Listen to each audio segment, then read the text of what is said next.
Wednesday, Philippines Football League action continues. We've got Kaya FC Iloilo and Maharlika squaring off match number 61 at the Rizal Memorial Stadium in Manila. A big thank you for joining us. Clara Manzano here alongside Diego Cordero.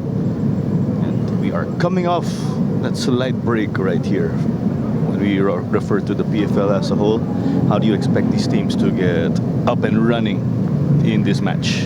It's going to be an interesting one. So these two teams actually played last weekend, and they played in that middle of January period, so they're match fit, and it's going to be interesting because they actually played very recently, in that January game. I'm expecting a lot of, desire from both teams to get that win because of the way the table is lining up. Both of these teams will really want to get a good result because the table is so tight. Any bad result, even a draw or a loss, could mean that you could get leapfrogged by the other teams all around you. So for Kaya, if they don't win today, they have a chance to lose ground against the likes of Manila Digger, Cebu, Taguig.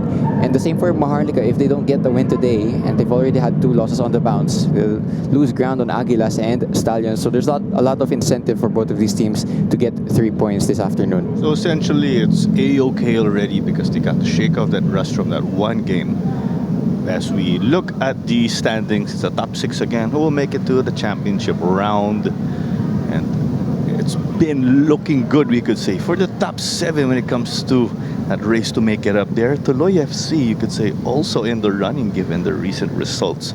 Well, we got number 2 Kaya and number 6 Maharlika. It's a must-win for Maharlika because they're under threat from Stallion Laguna, who are right below and are just a point behind but have 2 matches on hand. There you go. That is the situation with the standings. Let's see how things will change actually over the course of this match day, because simultaneously we also have Cebu FC and Army who are squaring off over at Dynamic Herb Stadium. Let's take a look at the previous match here when we refer to Kaya and Maharlika, because you were saying, Diego, they squared off recently. Kaya actually did get a 2-0 win here versus Maharlika.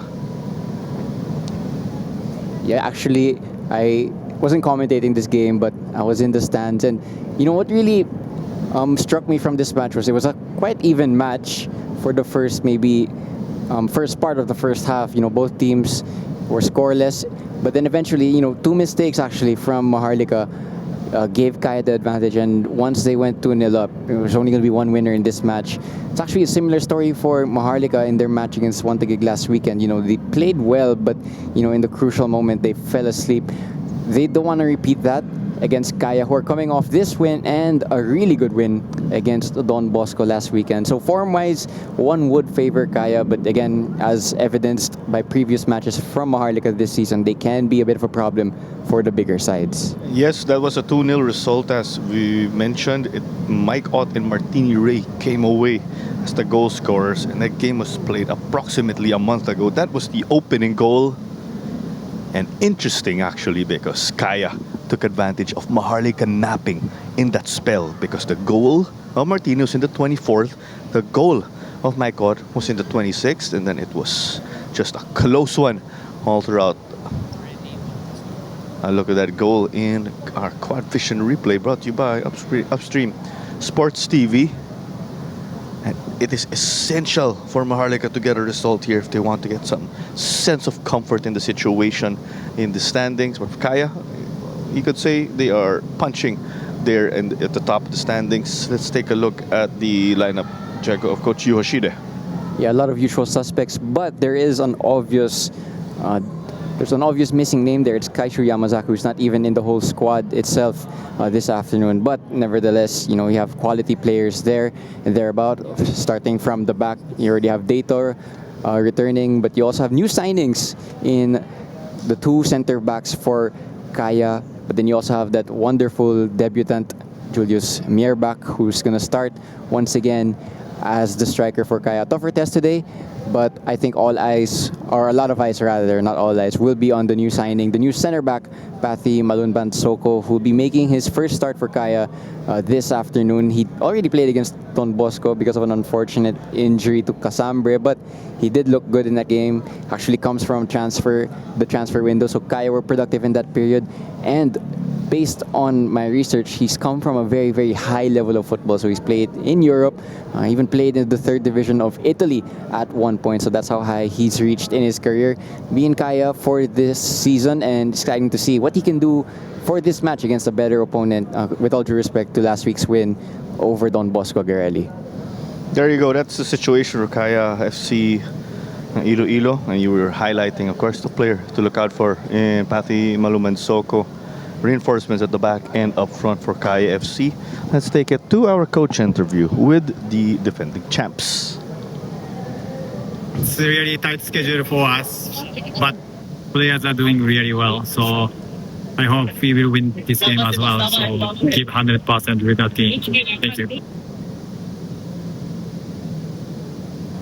Always straightforward whenever you get to Coach Yoshida, whether it be in a pre-game interview, a rival interview, or press conference. That's how Kaya FC Iloilo will be attacking this one. We'll be giving you some updates also on their situation with their roster later on. But let's head over to Maharlika FC, the challengers, you could say. They are going with the 4-4-2, and there's Kenry Balobo to man the posts here. But there's a lot of interest, of course, with this squad. Yeah, it's a squad that has been renewed over the transfer window. Similarly to Kaya, they lost some key players actually in the January period. So no more Uzoka. He went over to Thailand. And yeah, they've had to adjust a little bit, to keep their top six aspirations alive. They did do that, so they have new signings in there. A lot of them played against Wantagig. Maybe couldn't say that it was their best performance, but actually one of those was Haran de Gracia, and he played really well against Wantagig. He's straight out of the Tuloy program, and he's starting right away for Maharlika as their center back, not even as their right back. Let's see if that's going to change today. But what can't be denied was he was very impressive against Wantagig, against the likes of Reichelt and Hiraishi. He stood his ground, to be fair to him, despite his modest height. So definitely a player to watch is number 27 there for Maharlika, Haran de Gracia. De Gracia in the first part of the season, right before that winter Christmas transfer window, was still with Tuloy FC. So he is that mid-season move or acquisition for them. And you will have the Koreans as expected here to bolster this squad of theirs. They will be in the 4-4-2 formation. And with that, of course, for Maharlika FC. And going back with that recent match between Kaya and Maharlika, what was interesting, right, with you saying also is that the game was about a month ago only. So there's a bit of that recency here, of course. And that helps if you want to do scouting in that perspective. But we're going to take it to our Maharlika coach interview. Today we play Kaya again. We played them a few weeks ago. And I think if you look at our fixture, it's a really tough fixture. We played Kaya, we played Wantagig, and we play Kaya again. And then we play Stallion again. And I think the fixture itself, because it's a tough games, I think it's toughening our boys and we're gaining experience, which is good. And today's game, as I always say, there's nothing back. We're going to go for the win. And hopefully I can get that first win and boys can get the first win for the club against Kaya. That is the situation pictured by Maharlika FC coach Moon Hong. And in that last meeting of theirs, it was Mike Ott who was named man of the match, not just because of his goal, but with the way he actually influenced that contest. It's match number 61 right here. And with the situation in the table, not comfortable if you're Maharlika FC and wanting to make it to the championship round, but being in the middle sure beats being in the bottom of the standings. Yeah, that's for sure, Claro. Maharlika will feel a little bit threatened though because of the fact that, okay, they have more points than Stallion, but Stallion actually have 2 games to catch up to them before they've played the same amount of games. That means that, assuming Stallion win their games in hand, that they would actually be above them in the table. Maharlika have a direct hand in that because one of those games is against Stallion for Maharlika, but nevertheless, the table is so tight that, no one can really be comfortable even if you're in the top 6 race or even if you're in the championship race. And I think for a neutral, that makes the league very, very, very entertaining. We're looking back at highlights again from that game between the two teams. We've mentioned Kaya and Maharlika. But speaking of the situation of Kaya in the standings, you could say they are roughly where they want to be. which is earning a spot to play next year when it comes to international football. But Kaya under the threat of the likes of Manila Digger and Cebu, to be precise, when you look at who's exactly below the table.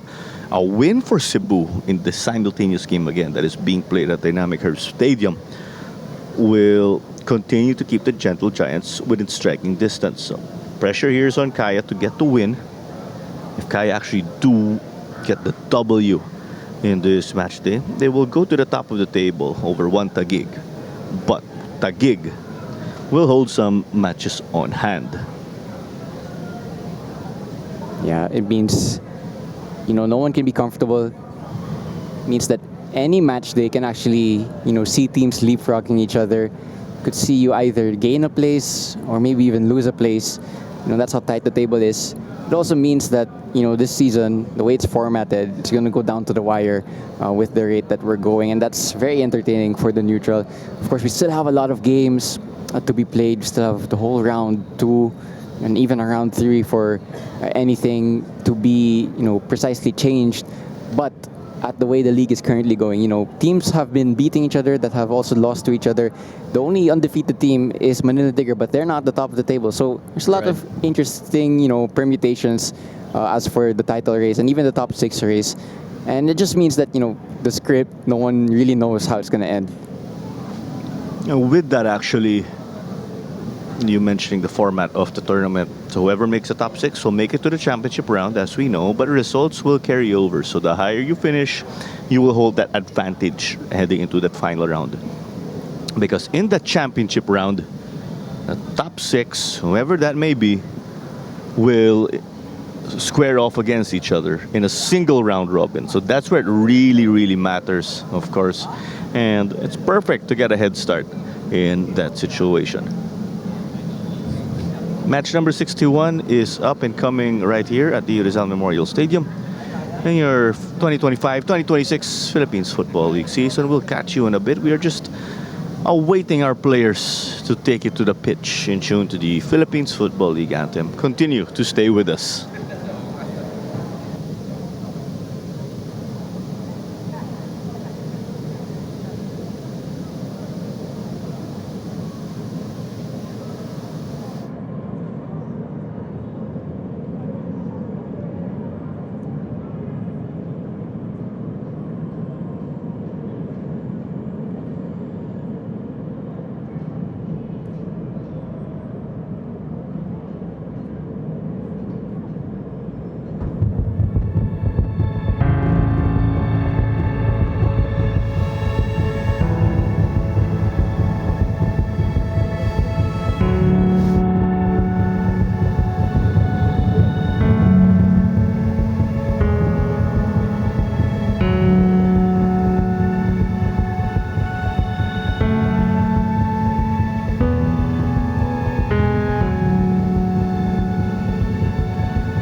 we've all been waiting for.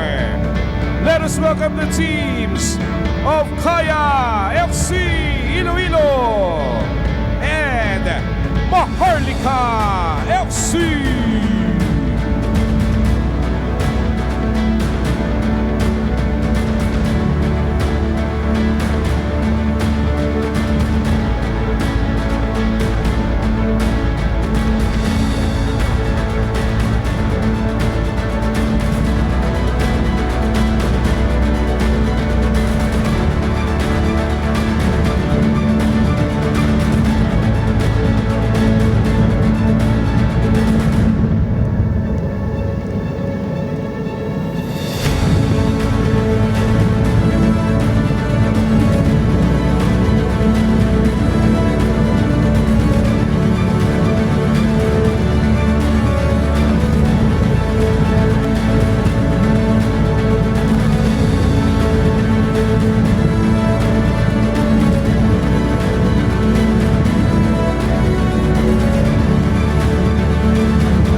Let's get to it here with our match officials. Si Chris Melcayabab ang referee natin ngayon. Ang kanyang assistant referees ay sila Ismael Pasion and Ronelo Ugetigan. Ang fourth official ay si Michael Barajas. Ang referee assessor ay si Mr. Alan Martinez. Ang match commissioner, Ms. Ira Ilan. Your respective skippers here, Jan Meliza and Henry Balobo.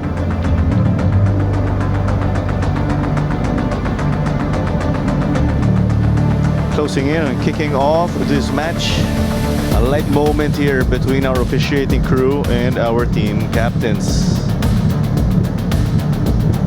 Smiles will turn to game faces soon. Will it be a reality check for Maharlika? You could say similar also to Kaya, who still have work to do in the standings, given that they are the defending champions. And you could say this is the most difficult campaign when it comes to their title defenses. Here's the starting 11 once more. Yeah, once again, Kaya will really feel that they want to prove themselves because of the fact that, you know, other teams are proving to be a real title contender. You have the likes of Manila Digger, Juan Taguig, even Cebu, who are all, you know, vying for that championship spot. Kaya, they want to go for that four-peat. They want to, you know, keep their crown, and it's up to them, you know, to win all these games, win the games that they would deem winnable. Of course, they already have to make up some ground because they lost to the likes of Juan Taguig and Manila Digger. But for Maharlika naman, you know, they want to prove that they still belong in the top 6. So they beat Stallion that one time, but all the other matches against, you know, the teams in the top 6, they couldn't convert. You know, they'll be feeling that it's about time they have another result, you know, that proves that they actually really do belong at this level in the top 6 of the Filipino Football League. That is how things are set up here, as it is going to be the second round encounter between Kaya and Maharlika. Maikot kicked off this game. Kaya playing it long quickly. As much as they have a great number of reinforcements or new signings, they're also missing a great number of players. And that revolving door of personnel can actually be difficult.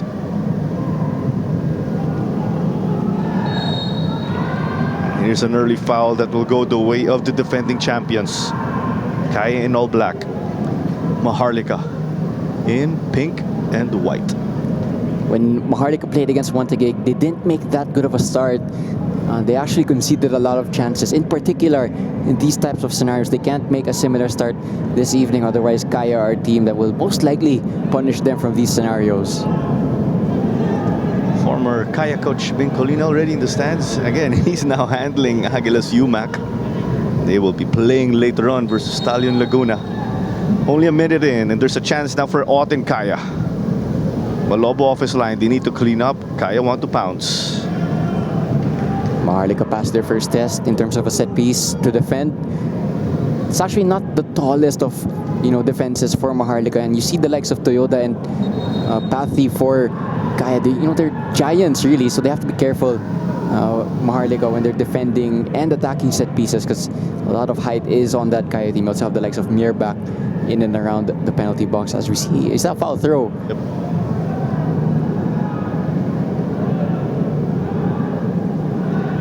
Play of intensity foul there. And Maharlika, you could say the way this is being played, I'm saying this as much as we're only 2 minutes in, the momentum from that last meeting of theirs, or the advantages you see, are carrying on to this second round game.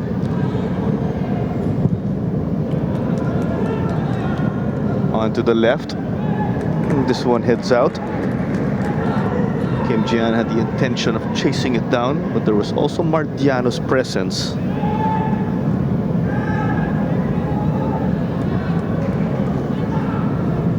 We're back with their not so new striker, because it is already his second game.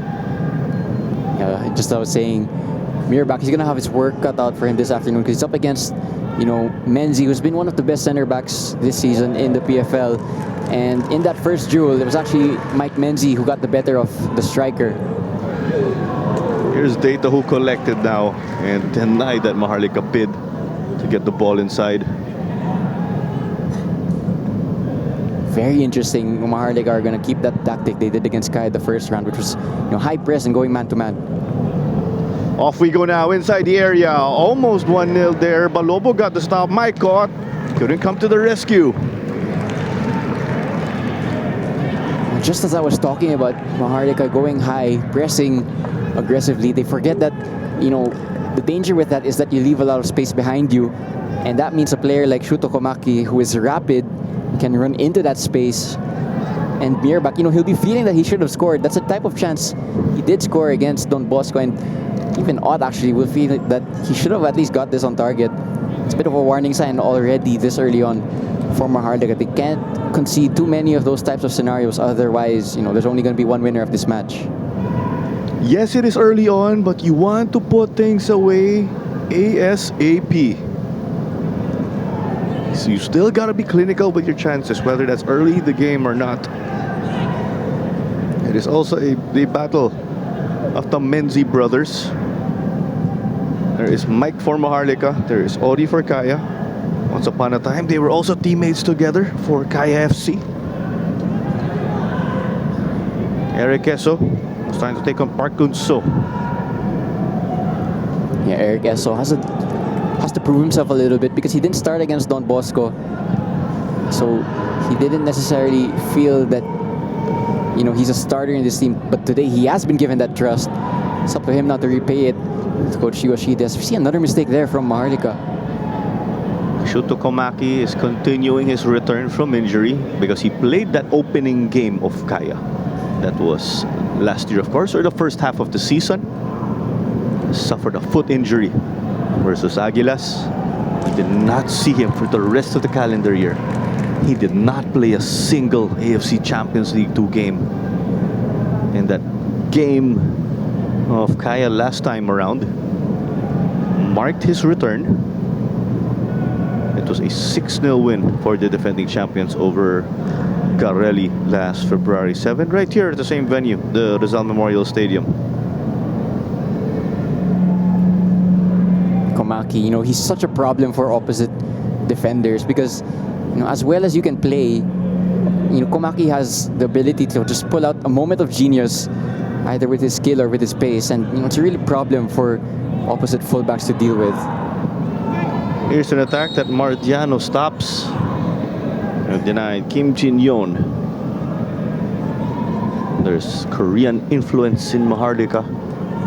You could also say there is the Japanese influence in Kaya. Korean coach versus Japanese coach. Whenever it's an East Asian battle, there's that extra intent. Off of Shuto Komaki, and to shielded well by Mike Menzi. Again, it's Komaki and his pure running power that is causing a little bit of a problem for Maharlika because all you have to do, send it over, send it long, and he will always have a chance on getting to that first because of his pure pace. I'm curious to see actually if Coach Moon Hong is going to make any adjustment later on in this first half as to how to deal with the pace of Shuto Komaki.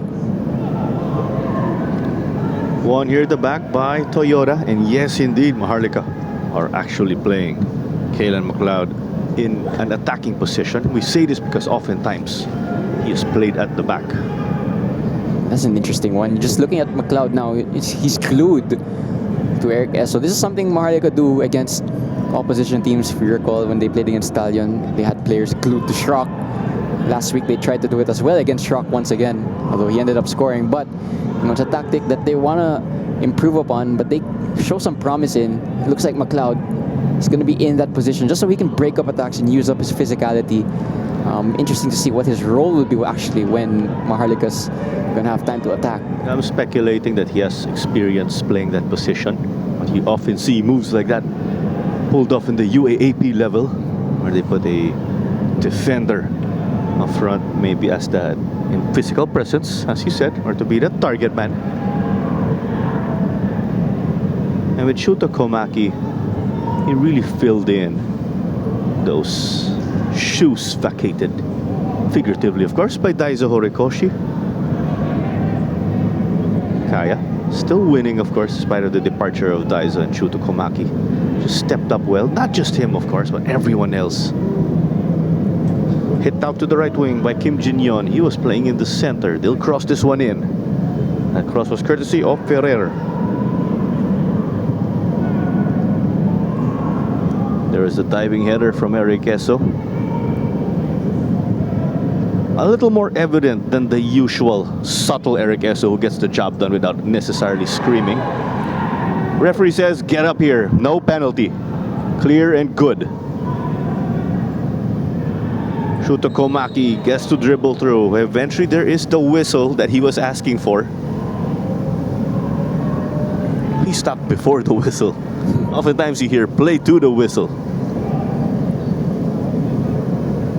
Nothing there, says our referee. No doubt about it. Yeah, good tackle from Menzi. Again, Maharlika doing a little bit better in that spell of play just to get into the penalty box. But again, it's Komaki and the counter-attack is causing problems for, the pink shirts. Poked away from the feet of Maikot, but cleaned up easily by Shuto.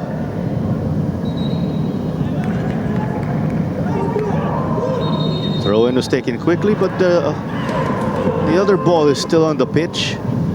Those are breaks of the game sometimes. It's looking good, but hold up, we have to stop play because there's a foul or a situation like that. Coach Moon Hong, his usual self in the technical area.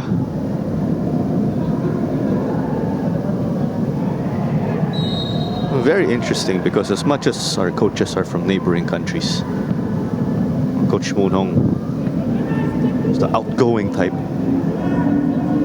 Coach Yu Hoshide, he doesn't even smile when they win. Yeah, two coaches that are fun to follow in the PFL. Of course, more fans will be familiar with Coach Yu Hoshide because of his success at Kaya. But Moon Hong has been an interesting personality to follow. He's a fiery character in the touchline. Actually got a yellow card last week. But he's definitely added something to this Maharlika club that, wasn't competing at this level until this season. So a lot of that is credited to Coach Moon Hong. Maikot once more. He did give a free kick from that side also earlier in this game. Eric Eso gets it with Shuto. A bit of the chaos again, given we are coming off a free kick. Ott got beaten by Ferrer. Park Eun-so pushes it. Couldn't get it to Owano.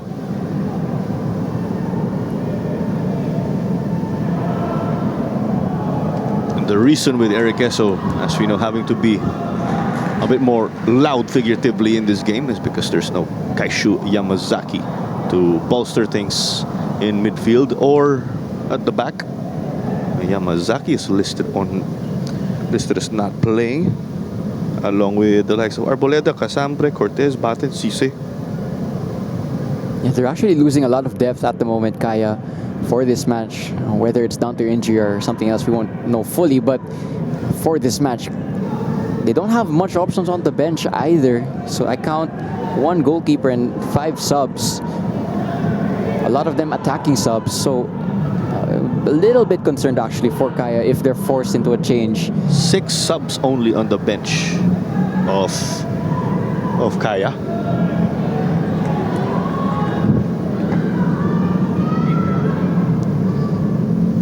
They'll hit it to the right. Park Jae-yeon, Ferrer eventually. Dato says nope. McLeod trying to get into the head of Patrick Dato. That is the last thing you want to do.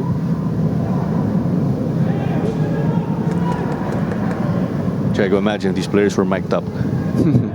Yeah, a little bit of a few words exchanged there between Dato and McLeod. But again, speaking on McLeod, it looks like he's going to be an aerial target also. Maybe that cross wasn't that good of a cross, but when Maharlika have the chance to pour it into the box, he'll be one of the options there as one of the taller players from Maharlika. But a bit too close to Dato at that period.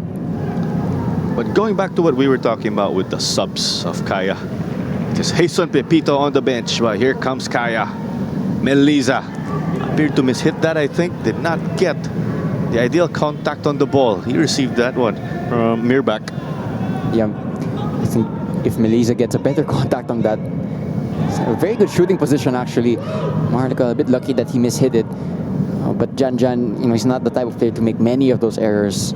Maybe perhaps just shaking off a little bit of that early game rust. And then snap your fingers, put him in a late game situation. He's gonna pull off something for you. Kim Jin-hyun, Harin de Gracia telling them, let's play it back. But they get it to McLeod, showing us a bit of his touch. Eric Eso just had to boot it high. That one ricocheted off of Angeles. Right place, right time for him. And you see that it's a clear foul committed on Mirbach. They may have been holding on to him on that run. Yeah, I think they're just acknowledging that, Julius Mirbach has bags of pace on him. So once he gets running, despite the fact that he's a tall player, he's rapid. He scored his first goal against Don Bosco, running in behind, couldn't be caught by any of the defenders. I think that's just Mike Menzie acknowledging that he's not going to allow him to sprint away that easily. No card for him, so he gets a bit lucky there. The previous play actually, again, it was McLeod, long ball into McLeod, and he gave a good battle against the center backs there. I'm really interested to see how this McLeod experiment as an attacker continues in this match. But so far, there are some promising signs. He just saw Tayo Toyota give possession back here to Maharlika. It's Eso cleaning up with Martiano. Also along with Maluman Soko. Yeah, Maluman Soko and Toyota, two new players. But Toyota actually played against Filipino opposition already, even before signing with Kaya. So I believe he played against Manila Digger in that AFC campaign because Toyota was part of SP Falcons, the Mongolian team that Manila Digger beat 2-0. So he has a bit of an idea already what it's like to play against, teams from the Philippines, especially top teams from the Philippines. I don't know why. We're always fascinated by situations like that. If you get what I'm saying, you have like the Premier League stars or Korean Premier League stars who eventually end up playing for K-League clubs, and then they play against PFL teams in the ACL too.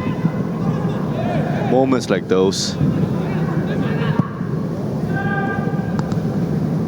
Maharlika negotiating a tricky spot, but it was eventually cleared by Kim Jin-hyun. Maluman Soko gets it to Shuto. Michael knocks it back. Tayo Toyota to chase and secure. Yeah, just on Maluman Soko, I heard somewhere also, and it looks pretty clear to see that he's actually two-footed, so he doesn't have a weak foot. That is why he's playing as the left center back. Very interesting that Kaya have signed this type of player. He can just fill in both center back spots. A bit of a shame really that they lost Casambre to injury last week. He was stretchered off actually. But Maluman Soko does look like a good player. You also recall Bugas. You get injured also. Quite tough here as of late for Kaya. But going back with the situation of Kaya on the bench, Jason Pepito is their backup goalkeeper. As there's a low cross. Missed here by McLeod. Not missed, but could not reach the ball. And yeah, that chance came all from a long ball played to McLeod. He won the header. It put that's Jin-hyun Kim on a one-on-one, and he made the cross, and he got on the end of that cross. So McLeod, despite the fact that he's played center back most of this season, looks like there's something to this experiment. I would say though that, if he was a pure out-and-out forward, he probably makes a better connection on this chance. But, he's showing some promise as the auxiliary attacker. Because I will say, with the way he moves, you see he has it in him. He doesn't move like a defender or a guy who's out of position. Like, yes, he was late or off by just a bit, but you see the familiarity with him nonetheless.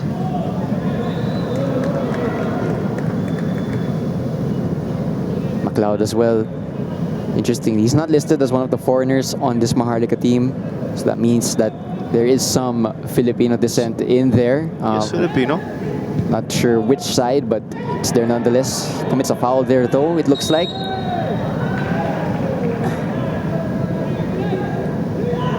Looks like Eso and McLeod, that's going to be a duel for this whole match. And It's quite even at the moment.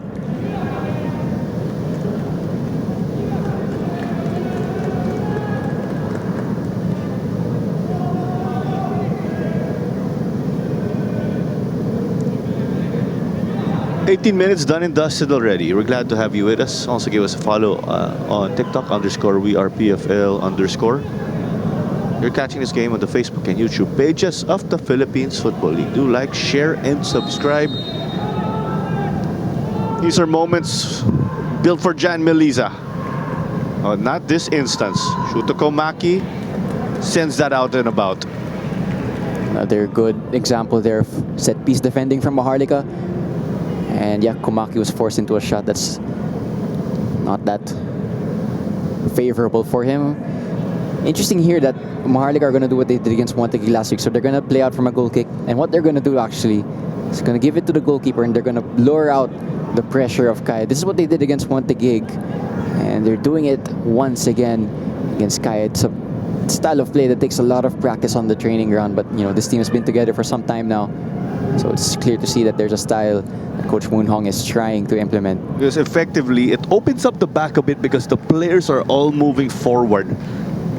So if you have the technical ability to negotiate from the back, of course, and the confidence with the ball, voila, what you just mentioned. And also at that, you know, Haran de Gracia, it's that similar style of play that he was already doing in Tuloy. So he's been given the chance to do it for a bigger team. Another foul by McLeod, it looks like. Ferrer doing Ferrer things here, getting into the head of Maluman Soko. That is how he says, "Welcome to the PFL." But going back with Kellen McLeod, we also did mention earlier in the season, he also, other than his Filipino citizenship, he has citizenship with England. He was actually born in Manila though.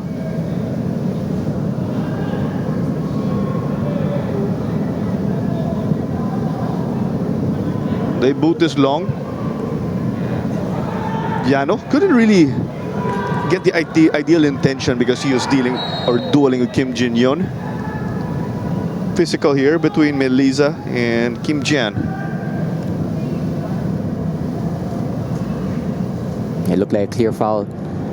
Actually, a chance now for Maharlika to go on an attacking set piece. And they have the target of McLeod. But the two strikers are also there. Kim, both of them actually, Kim Jinyon and Kim Jian. And looks like Mike Menzies will send this long. Most free kicks going the way of Maharlika, or Kaya rather. Let's see how Maharlika will deal with this chance. But it eventually becomes a day-to goal kick.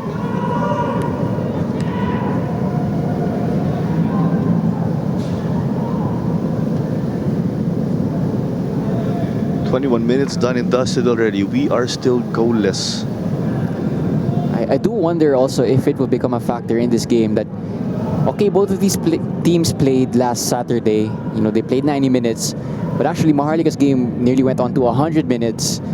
And it was a game that was, you know, 0-0 until so late. While Kaya had theirs, you know, had their big lead already earlier on. So Maharlika probably spent more energy that evening. I'm just curious to see if it will affect them tonight. It was Shraki magic that allowed Montague to get that W over Maharlika, and that is the reason why Maharlika are in a precarious situation in the standings. Yes, again, they are inside the top 6, but they are under threat from the teams below. Stalin Laguna watching this one intently because they are that team directly below in the standings. Here's one forward they tried to send behind Kim Jin-yeon. He's been looking to influence this game actually. Mirbach also helping out here. Ball goes to Diano. That may have ricocheted off a man.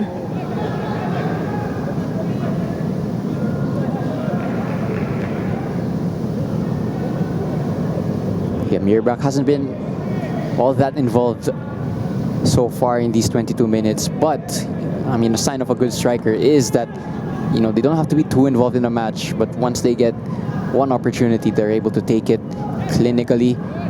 You know, Kai will be gambling on the fact that he will get 1, maybe 2 or 3 opportunities tonight.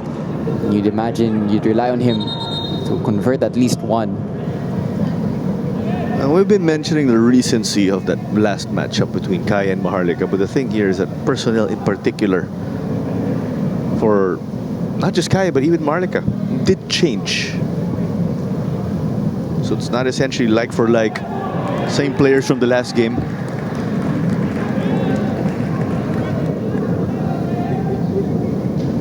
Of course, the transfer window means that every match there is a possibility we can see different squads. We've actually been told that the transfer window is still going to go on for quite some more time. Yeah, that's what I wanted to double check with you actually. You were emphasizing when we were speaking off air.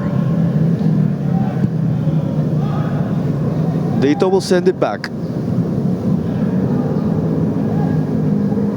This ping pongs around. Shuto Komaki couldn't get it. He was up against Nicolas Ferrer. Ivan Owano, unfortunately unsuccessful on that spot. But the run of Shuto Komaki is stopped because there was a foul. I believe it was out already, but the last touch was a Maharlika player. That's a situation where Shuto wants to keep it in, of course. For Shuto Komaki, even with just an inch of space, once he accelerates, very hard to catch. At the moment, though, I think they've done a little bit better, Maharlika, just to stifle the constant attacks of Shuto Komaki, because there was a moment in that first 5 to 10 minutes, every attack was going down through him. And here it is again, the build-up play of Maharlika. Maharlika were actually showing promising build-up in their last meeting with Kaya. When you see how there's really that fine line, or one mistake in that process can punish you. That's why you're emphasizing that there's that high level of technical ability that is necessary. I think they possess that technical ability. But it's still easy to make a mistake, as you know, especially with the way the level has gone up. Mistakes in the PFL could be really costly. You'll pay a high price. Yeah, if you're a team like Maharlika, there are some games in the PFL where you could probably get away with 1 or 2 mistakes, but against the elite teams, even one mistake is already too much. Half a mistake. Yeah, in that first game against Kaya, it was a throw-in actually. Exactly. That was what opened up the floodgates. Simple switching off from a throw-in, and they've couldn't recover from that. Kaya showing us the level of this game, right? Because Maharlika switched off once, even if they were playing well, but it's that one moment that defined that game or set a domino effect. The last thing you want to do is go behind to Kaya. Such a hard team to recover against if you go down a goal. And even with their lighter squad this evening, I'm sure Maharlika are very wary of that.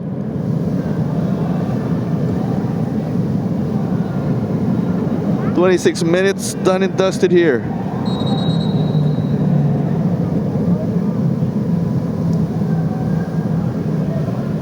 Still goalless.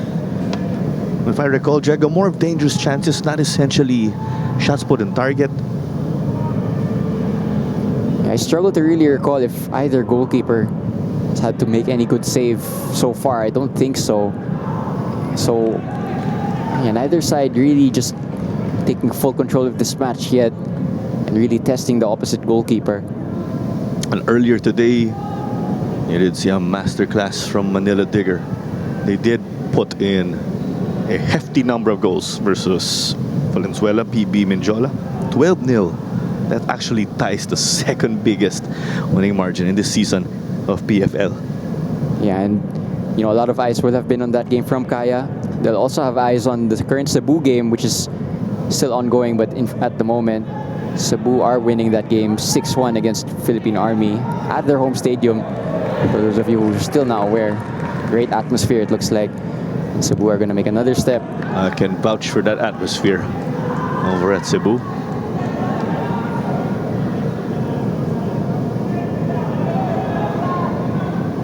Secured here by Mirbach. He thought he was going to lose it, and John Melisa is furious. His former college teammate and former Kaya teammate Mike Menzie having to pacify him. He is a soft-spoken guy. But if you get a reaction like that from Jan Melisa, yep, clear and evident from Kashiwabara. Yeah, I think a yellow card is warranted there. Studs showing against the Jan Melisa. It's just a pure 50-50 duel, but you know, it's always in the favor of Kaya and Jan Melisa because of the speed of that collision and, you know, the aggressive nature of both players involved. Nagsorry na si Kashiwabara. I think he's just saying that, you know, he didn't mean it really, and probably that's why it's nothing more than a yellow card. Better look out. You should never mess with a former current FEU Tamarao, I will say. A lovely flick back here from Kim Jan. I don't know if that was too fancy there. Showed us his technical ability though, but couldn't find the teammate. Gave it back to Kaya, the defending champs in black. This also means now also that, you know, Kashiwabara, who's playing as a left back, one more foul and he's up against good players. One more foul could put him in trouble. So they'll have to be careful. They'll tread the fine line. USS actually. Yes, Dean Ibarle is on the bench. He's established himself as the holding midfielder here for Maharlika. But he can play the fullback position also. Maharlika also have an attacking option. Fami Ibrahim, who is on the bench.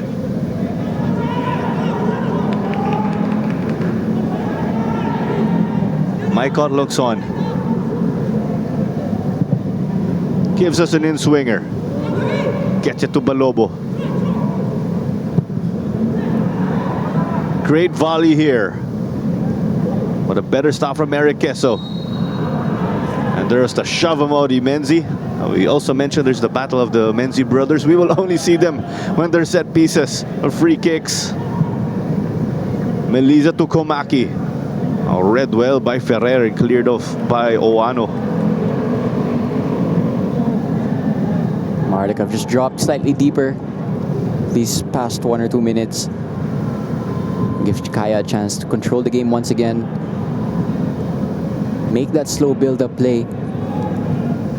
Well, at the moment, there's not much space for Kaya to operate in when Maharlika are in this shape. Shuto hit the gas.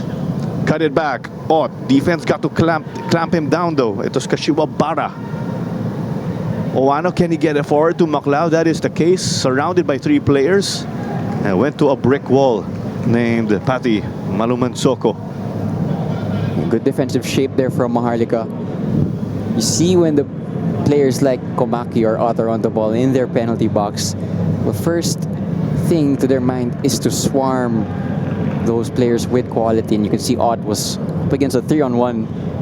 And even a player with Ott's quality, he's not going to be able to get out of that hole. But Maharlika have to stay at it for the full 90, because this is what we were saying from that reverse fixture and their game against Wantigig. All it takes is a moment against the top team to fall asleep. Shuto. Mirabak got to collect it. Bouncing on the error, but just misses here.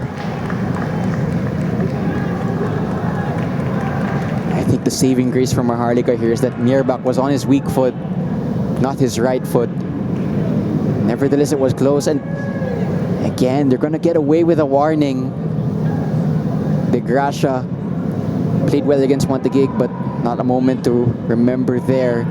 Angle didn't do Mirabak too many favors, in all honesty.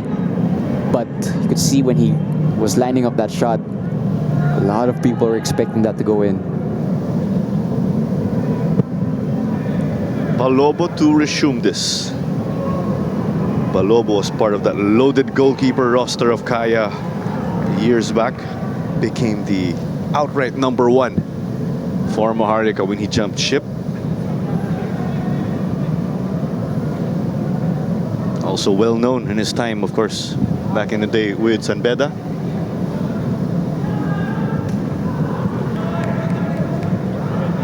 Winning synonymous with the San Beda football program over at the NCAA.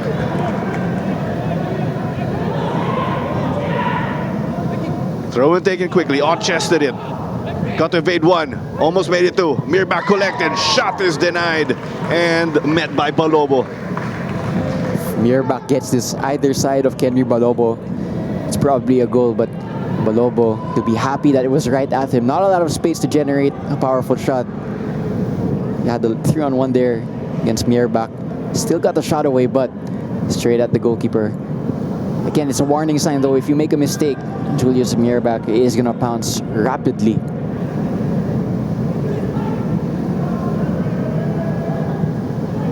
Fans are going berserk online when they found out he is eligible to play for the Philippine national team.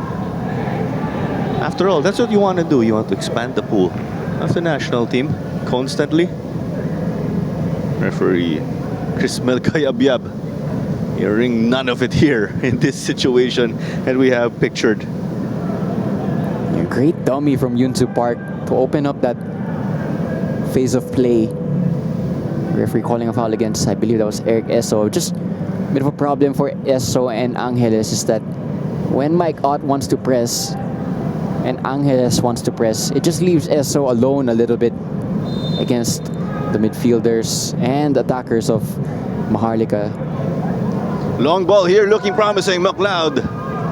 Great touch, even if he couldn't nail it. But they can't sneak this one past Dato. But it was put in target by Kim Jin-yeon. Great to see Maharlika switch it up. So I was talking earlier about their slow build-up, but they have the option just to go direct because of McLeod's presence physically and athletically. And he took a really good touch also just to set up an attacking situation for Maharlika. The shot in the end came from Jin-hyun Kim. Great touch, even if the way he received it did not lead to him getting a shot, but controlling the long ball. He'll try to go for it again. This one appears to be overhit. It is going to be a Diano throw-in from deep.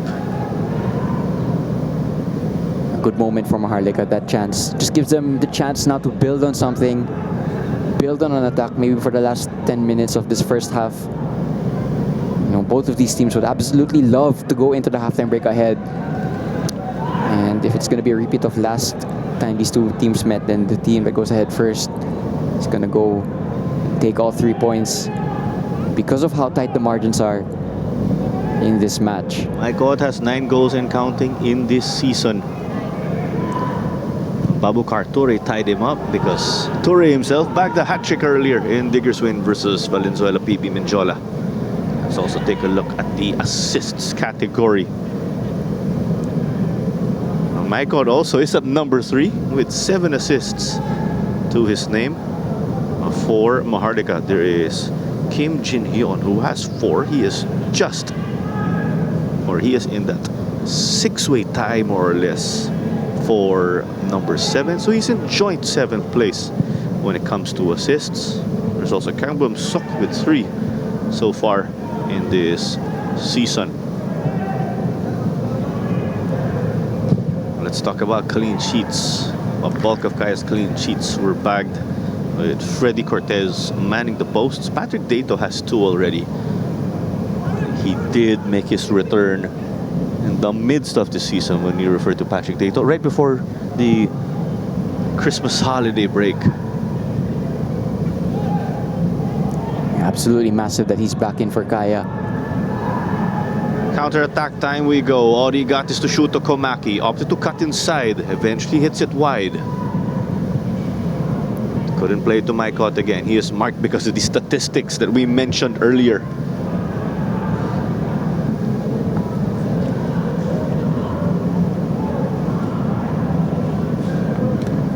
Just noticing how brave Maharlika are whenever they have the chance to pour bodies forward. You know, when the game slows down and they can control their build-up, it actually looks like they send up 4 or 5 players against the back 4 of Kaya. And again, it gives them that chance just to go long, win the second ball and create a chance, or go for that build-up and find the spare man in the attack. Nevertheless, it's a very brave structure from Coach Moon Hong, but it also gives you the risk of when you lose the ball, it means you have 1 player less behind the ball. And it's a very risky thing to do against the likes of Komaki, Mirbach, Melisa, who are very fast players. That's the numbers advantage that you would emphasize right here. getting an advantage in a quadrant of the pitch. Yes, it's still 11v11, but in a tight space or in a certain area, that's where you really want to get that advantage, and eventually a goal.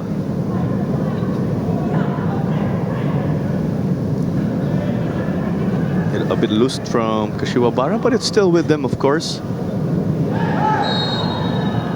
Got to beat Eric Queso, eventually got clipped.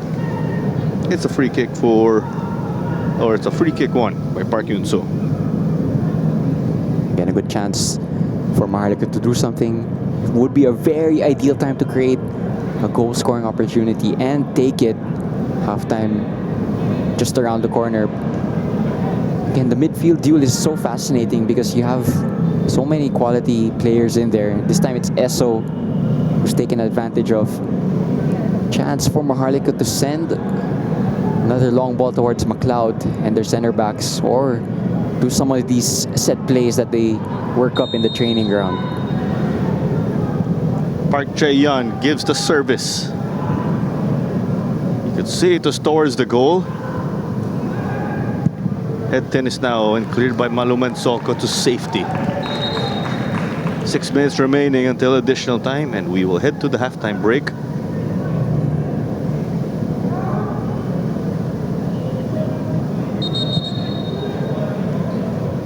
It looks like Maluman Soko made the clearance but took a hit as well. Head injury, so the referee has to stop the game. Chance for a water break actually for these two teams. And yeah, some final instructions for the first half, maybe to nick a goal at an ideal time. Again, Maharlika didn't start all that well, and Kaya did have some chances, but with the way this first half is going, it might be scoreless at halftime. Let's remember weather also a bit pleasant here, given that we are in the month of February.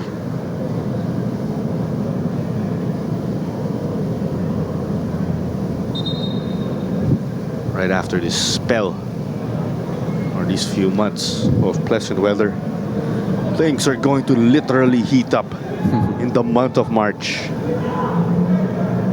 I will say it was already hot last year. Non-stop footballing action here in the Philippines and around the world. In Asia, of course, we have the World Cup. But yeah, here in the Philippines, get to enjoy one more week, maybe even a week and a half of that cold weather before it heats up, as you said, Claro. Off of Maluman Soko. It was collected here by Park Yun-soo. Shuto Komaki couldn't get it. Now it's Maharlika on the attack. Data collected. I think what might just not really frustrate, but a room of improvement for both teams is that they really haven't tested the goalkeeper yet of either side. Dayton Balobo, unchallenged actually, still had a lot of good possession, but in terms of actual shots on target, for the goalkeeper to save, it's been mostly routine. Time continues to tick in the first half.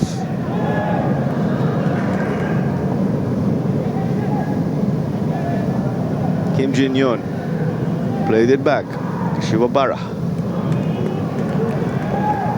Mike Menzi gets it to the right with Uwano.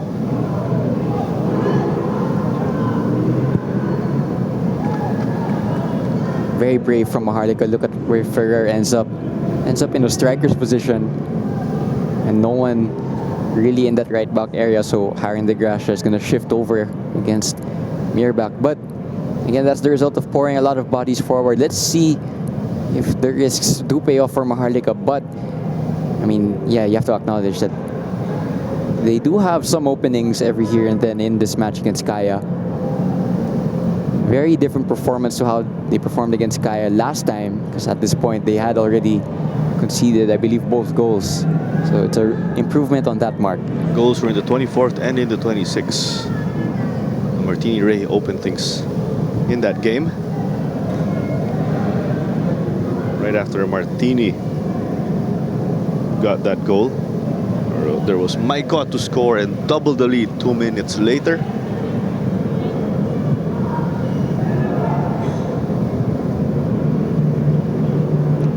That Maharlika spell was stopped. That is why it will be Kaya now, being patient with it. Oh, News from Dato here. Kaya escaped by the skin of their teeth. Maharlika not clinical there, but it's still with them in the attacking end. Eric Esso cleans up. And eventually it becomes a Dato corner. He's trying to drive them on. well, that wasn't a direct chance because no shot was taken, but the biggest opening of this match and no one is able to take advantage of it. Dato so far off his line. Doesn't pay for it though. Maharlika will have... Now they want that one back. Yeah, they would definitely want that one back because that was a very big chance to punish Kaya. Talk about how Kaya punished them in the last game between these two. Really the opposite there. It's surprising, right? Because you make a mistake at this level, you pay a price. And Kaya did not pay the price here. Yeah, it was almost like Maharlika were just, you know, more surprised than anything else that they actually had possession for a moment there. Less than a minute until we get additional time in this game. Goalless again here. Is there any team here looking dangerous? I think both teams will have reasons to be happy and frustrated, but again, it's so tightly contested. Both of these teams have had their openings. You know, can really go either way. It's about who's going to be more clinical than the other and who's not going to fall asleep. At the moment, you can't predict which side is going to take control. Expect them to set up a player here, as is the case. Malu Manzoko, Maharlika wanting a whistle. That's what the team in pink and white get.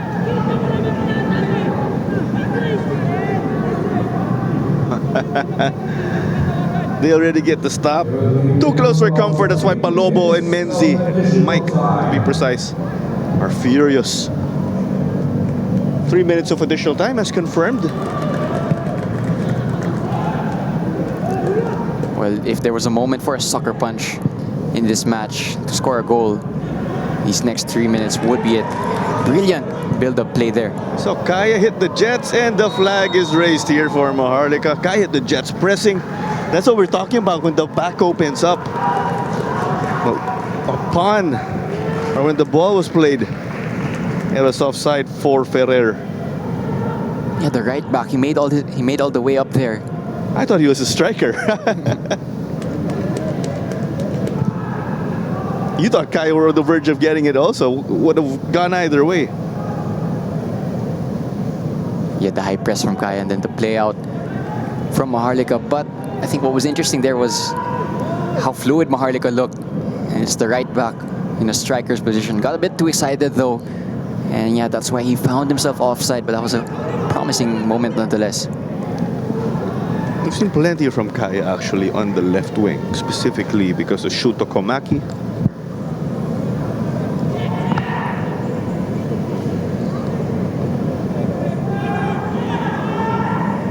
This is a corner. Will Kaya sneak one in? Or will Maharlika pounce on the counter from this corner? That's the side you have to be wary of course, in situations like these. They have runners going for the post. It came off of Kim Jin-yeon. Jan Melisa gets it back in. Off of Owano. Aaron De Gracia pushing now. Maharlika the numbers advantage. This is looking promising. And Dato gets this one. Even gets hit. Gets the stop. Gets literally hit. He's furious. The hit on Dato was not necessary at all. Yeah, McLeod following through on Dato, but Ferrer had another massive chance to take the lead in an ideal time right before the halftime break. This might be the last play, really. And it could have been a sucker punch from Maharlika. Here's the replay. Initially, it's a 5-on-2, it looks like, from Maharlika. And first touch is good, but the shot just too close to the goalkeeper. Here's that foul. McLeod clearly kicking Dato right in the That face. was Park Yun-so, number 19. Yeah, it was. Definitely not McLeod. My apologies, both of them, with that buzz cut. But again, Maharlika, there's openings for them in this match. That was absolutely close.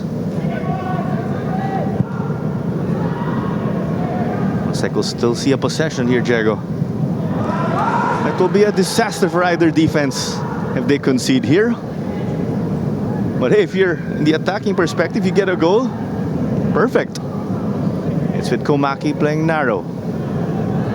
Played back. We're 30 seconds past the allotted 3 minutes.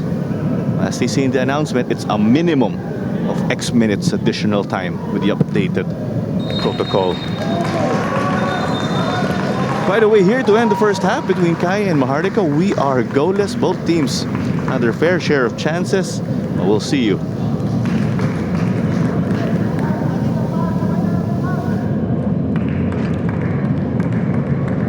Ladies and gentlemen, and the halftime score of this match is Kaya FC Iloilo 0 and Maharlika FC 0.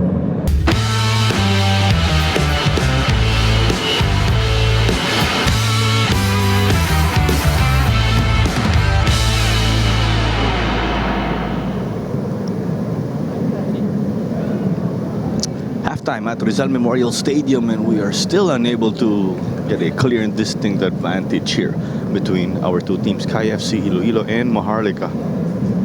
Both teams did carve some chances here and there, that high octane and tense ending also, but here's the stats. Yeah, possession almost even in Kaya's favor, but the shots count a lot for both of them, both of the teams, and yeah, there were chances for both of the teams really to punish the other for making a mistake or to, if this were a boxing match, it would almost be like it's quite even because they've had the openings, but no one can make the critical hit just yet.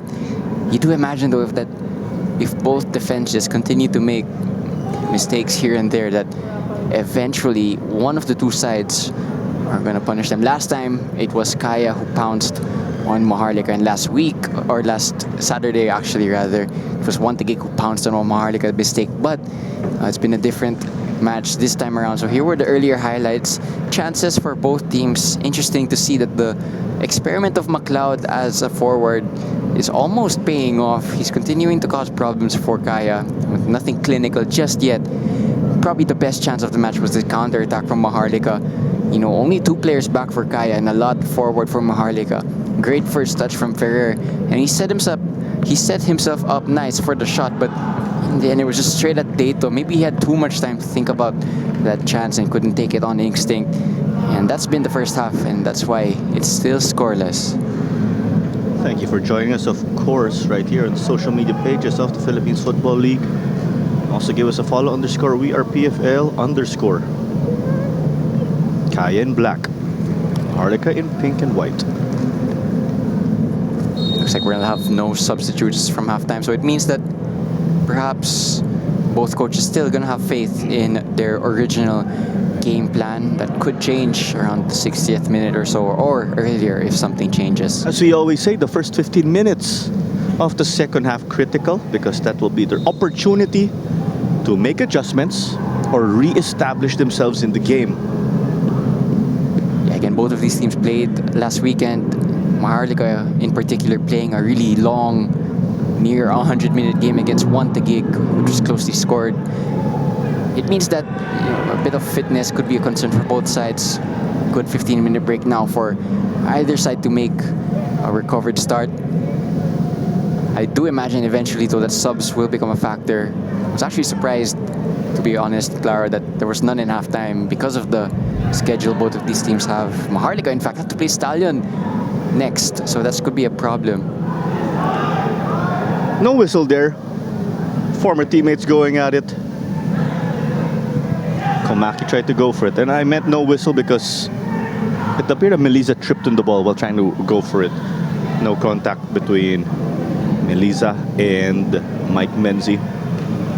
Good defensive work again by Harin De Gracia, but the pass from Melissa towards Komaki was just too much in front of him and not close enough to him, and it gave Harin De Gracia the chance. If Komaki's in that position, you have to give him the ball. in the correct manner to his strong foot. You imagine if he takes the ball in his stride in that instance, it would have been lethal. Here comes Otto on the left. Homaki also overlapping. We have runners going for goal. Here's the shot and a spectacular save from Balobo. Maharlika just fell asleep. Again, they cannot do this because the margins will go in Kaya's favor if that's the case. But Melisa, he catches this nicely. But again, like the earlier chances, just too close to the goalkeeper either side. And it's probably a goal. But good to see that Kaya, for their sake, made a decent start to this half. Great save by Kenry Balobo, the man, the legend. Shuto whips it in. It's with Toyota. Melisa. Headed to the side by Kim Jian. Throw into Kaya. Maharlika did get a spell earlier also on the attack. Shuto. You saw this over and out already. Komaki very involved in the second half so far. Already had that chance created for Melisa, then this shot. He's just looking really to stamp his authority on this game. And a good involvement also from Mirbach. You can see he has the ability as a striker not only to run and sprint in behind, but to sort of put his back to the defender, post up, to use a sport from another term. But yeah, definitely a striker with many dimensions to his game. Back and forth here in the midfield. Jano's able to get it to Komaki. Ferrer, I believe he has the tough task of locking him down. Mirbach up against Menzi. Cleared off. Maluman Soko. I will say he has one of the scariest builds in the league. That's for sure. Resembles the build of Carlisle Mitchell, who once played for Kaya also. He does similar position. And he has that, along with his ball playing skills, definitely a good player to watch. Other players with intimidating builds. Of course, you got A Placito, Mr. Incredible. Am I missing somebody? Toyota double teamed. Hence, it will stay with them as it came off the chest of Maikot. Chance for Maharlika to breathe, because Kaya have started the second half in good fashion, gotten their better players involved on the ball. Maharlika, again, they showed in that first half they can create from absolutely nothing. Don't you forget, we still have one more game today at the Rizal Memorial Stadium. Aguilas, Yumak, and Stalin Laguna will square off. Mirbach gets it, shoots, and scores there. First blood. Kenry Balobo's reaction says it all, along with the reaction here of Kaya SC. 1-0, new fan favorite. Well, he is making himself quite the name already in the PFL, only in his second game, but he takes this finish so well. Bit lucky that it bounced to him, but the finish, there's nothing you can doubt about that. Into the corner. No chance for Balobo, but again, the fashion in which Maharlika concede, it's them falling asleep, and Janjan Melisa gets going, makes the cross. A similar trend from their difficult games. Oh, it went through Menzi.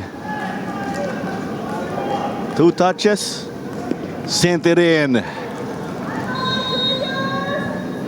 That was so nice, we had to see it twice. Yeah, and the question for Mirbach was, he got a hat-trick against Don Bosco Girlie, but could he do it in a game against another top 6 rival? And second game, already a goal against a top opposition. Tell you what, a lot of Filipino fans will want him to join that team one day. Intercepted by Maluman Soko. We've been mentioning his name a lot, but that back line working on the same page. Yeah, Kaya, they have the second best defense in the league, only 5 goals conceded. But yeah, it's a bit of a change back line compared to their first half stalwarts. Nevertheless, even with the departure of Rota, The injury to Casambre.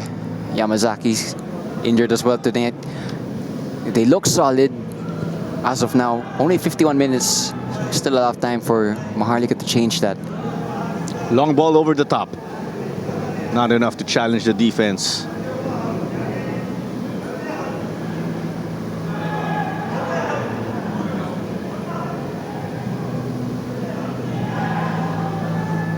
One here in the left. Here they come. It's about 2-6 though. They'll slow it down to get some numbers. It's about the reaction now from Maharlika. Face a setback, lose some confidence. Can you recover yourself from that mentally tough sucker punch?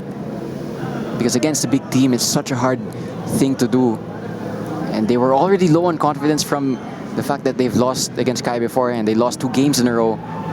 Confidence will drop even lower now. It's up to them to lift themselves back up. It's up to the likes of Menzi, Balobo, the leaders in that team, to ramp up a charge to get that equalizer and maybe more. You'll take contributions from anyone when your back is against the wall. Just read there easily by Tato, of course. Back and forth we go. Audi brings it up. Shuto versus Ferrer. They'll play it back now. Now they can manage the game again. Eric Esso. He already plays a big role in this team, but with what we've mentioned, there's a bit of the stepping up because he will have to do a bit more of the creating than usual, as opposed to him pulling the strings in a withdrawn position of sorts in the midfield. But this lead not safe, of course, but they are slowing it down. They're managing it, hoping to just take some momentum away and tire out the opposing team when you refer to the approach of Kaya. Ott, we're back to immediate. Intention to get it to Shuto. But Harin de Gracia was there, of course. Can't slip a ball past Harin de Gracia, of course, with his technical ability. Shuto's shot, though, will sail over.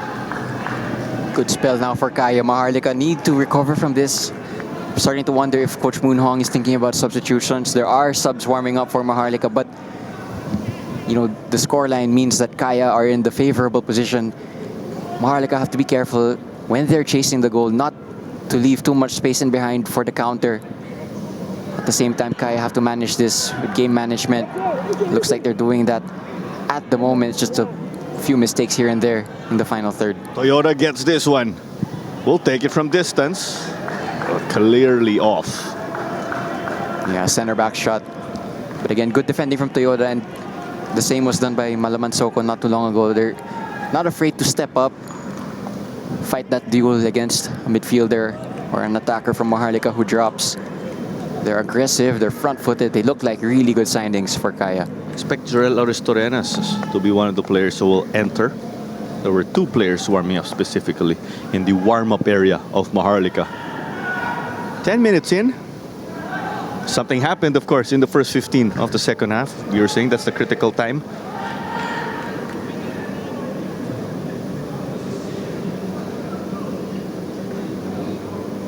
I'm not surprised subs are going to come into Maharlika's play because of the fact that something needs to change. And yeah, there are going to be some tired legs out there from that first half against Kaya and one Taguig match. And I'm sure Coach Moon Hong is also thinking about the fact that they have to play Stallion next. So he's going to have to keep them fresh as it is. Long ball, here we come. Mirbach meets that one from Malunsoko. Shoots! And they double the lead. Tells him to come down. Cold-blooded here from Julius Mirbach. And Mirbach is putting his stamp on this game. 2 different types of goals. One where he finishes a cross or cut back, and another where he's running in behind. This is a striker that has different layers and brings different problems to his defenders that he's playing against. Balobo, a bit of a Strange positioning because he was pulled wider than usual. But nonetheless, it's a good finish from Yerbach. Left-footed this time, so that's one right-footed goal, one left-footed goal. And the subs that were coming in from Maharlika are gonna come into a team that are completely deflated and down because of what's just happened.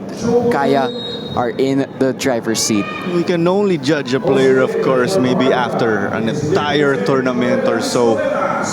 2 games in for Julius Mirbach. See the attacking player that they've been looking for since the departure of Harvey Gayoso. It's only 2 games, so you could say he still has to prove himself, but gets goals in a tough game like this where you have to grit and grind. 2-0 they lead. Yeah, and for how close this game has been, Maharlika will be furious at how easy the goals were.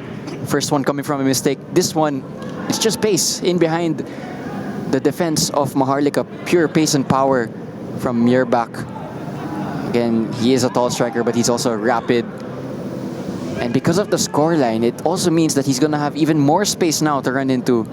And it's up to Kai to find them. Will it be a hat trick? The defending champions, though, will take that 3rd goal or that extra goal from anyone.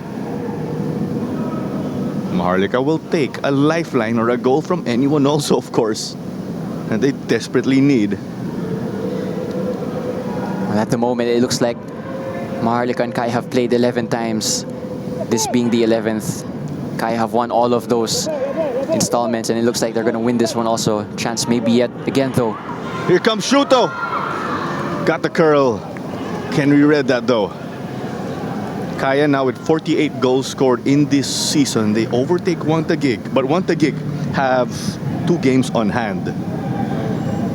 But effectively, that's the most goals scored in the season so far.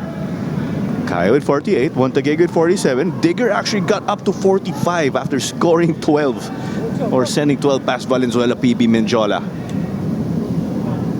Yeah, and when Kaya are in this state where they're confident, they're dripping with confidence, if anything, makes them so hard to play against because they're good players as it is, and they get that boost. Melisa to Maikot. Got so much space to operate, but eventually stopped by Mike. Collision here, no whistle from the referee. But Eric Esso is furious because it becomes a throw-in to Maharlika.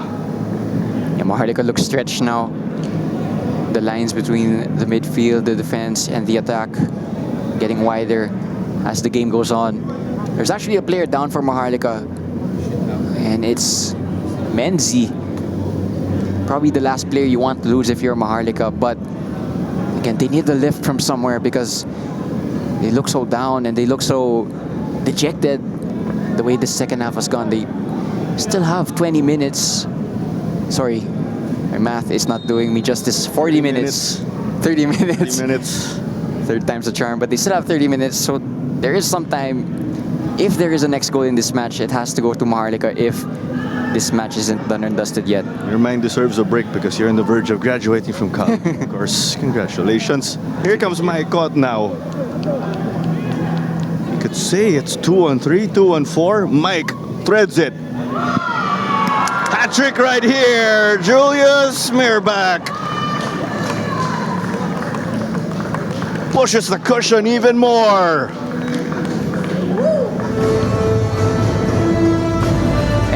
If his first 2 goals weren't evidence already of what an exciting striker this is, this 3rd goal, coolness personified because he gets the ball off another mistake.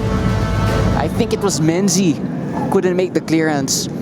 And once he's one-on-one against the goalkeeper, he's calm enough to go around the goalkeeper. Balobo grounded and the finish into an open net.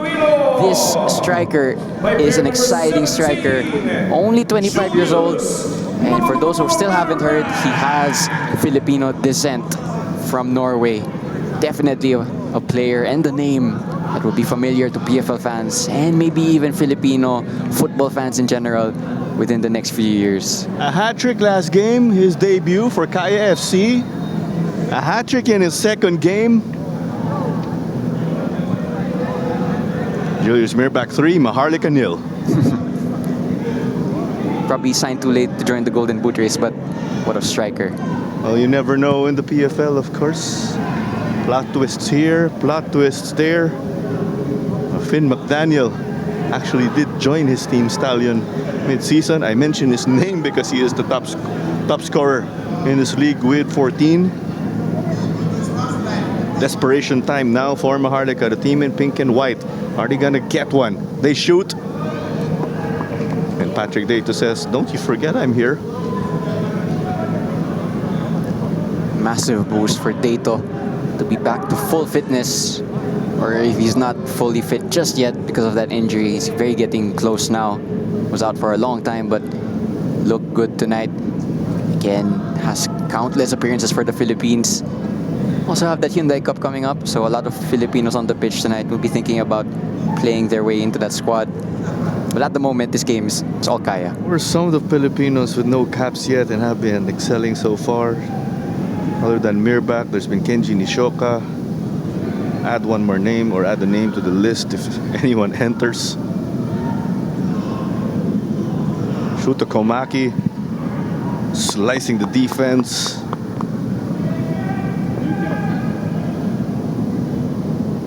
Less than 30 minutes remaining. 2-0 last time between Kaya and Maharlika. Now it's 3-0. Clara, we were there when we commentated Maharlika's win over Stallion. You know, that was such a high for them, but since then it's looking like it's going to be 3 losses in a row, and just means that, you know, they're in a really dangerous position now, because not only are Aguilas and Stallion going to have the chance to make up ground, you also have Tuloy or lurking there and thereabouts. Maharlika given a reality check here by the defending champs. And from the previous string of results that you just mentioned, do you say that is a reality check, with Kaya also having a difficult campaign in the Asian level? Yeah, as you mentioned, that Kaya been the team that's represented the Philippines in that club competition internationally for so many years. We'll be hoping to remain that team, but a boost they might get for the rest of the season that no one's really talked about yet is that they only have to play in the PFL now. They don't have to juggle it with traveling abroad, traveling to New Clark City against teams that you have to play all your best players against. No more quote-unquote distractions. That's right. Because if you could live in a perfect world, it's all PFL games ideally. And then maybe you have all of your AFC games maybe once a week with no PFL. But obviously, that's not the way the cookie crumbles, of course, here. When you play international football, you have to juggle it also with your local league games. There's Tigre also with that challenge. There's also Cebu. Cebu do playing the Shopee Cup, the ASEAN level. Cho Wo Yok. That was looking promising, actually. Cut it back well. Yeah, Wano on the end of that chance, but he was guarded very closely. And it's a good block in there. This appears to be cramps.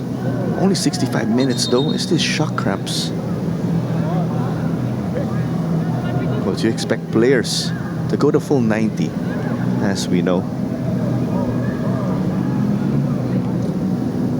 Substitution for Maharlika. Daniel Romeo Opong is going to enter also, as is the case with Cam Dum-suk, Kashiwabara, and Kim Jin-yoon. Call it a day after about 1 hour of action. In is Martini Ray also. It is Martini Ray coming in for Marvin Angeles. And I will say, Marvin Angeles somewhat played that Eric Esso role this evening. We didn't mention his name much, but he was stringing things together with the midfield, the attack, the defense. Good versatility from the midfielders of Kaya. And they had a light bench, but you know, Martini Ray is a quality player to bring on. Scored against Don Bosco. He's a good player to have in your disposal if you're Kaya. You don't really say also that's a like-for-like change with Martini and Marvin Angeles, because Martini can play anywhere in the attacking center. Attacking mid, striker, as a false 9. the first game, first yellow card of the game for Diano. First one for Kaya, I recall. Maharlika did get one also early in the game. You know, at 3-0 down, even any goal this point of the match, most likely a consolation, but nevertheless, Maharlika have to make the score look a bit more respectable because it's beginning to, you know, diminish their first half performance. Again, if you look at the scoreline without watching the rest of this game, you wouldn't have known that at halftime it was 0-0. That's how close the match was at that point. Since then, they've completely fallen off. Confirmation the yellow Diano. Here comes another ball in. Owano couldn't reach it. Corner here. That means it came off a defender for the defending champs. Maharlika do not want to get into a shutout defeat, as is the case. That is what happened to Valenzuela PB. And their next game is against Stallion. Talking about Maharlika. So anything to give you confidence, even a consolation goal, just put you in a better position against that game against Stallion. You presume, though, this result is set except for the final score. There's the Park Yun-soo corner. You had a runner for Maharlika actually come from inside the goal. First time I've seen something like that. So it was outside here, according to Chris Melcayabiab. Dato thought otherwise, or tried to push his luck here to waste some time off the clock. Some veteran moves from Dato, who is definitely a veteran. There's the runners inside the box that we are referring to.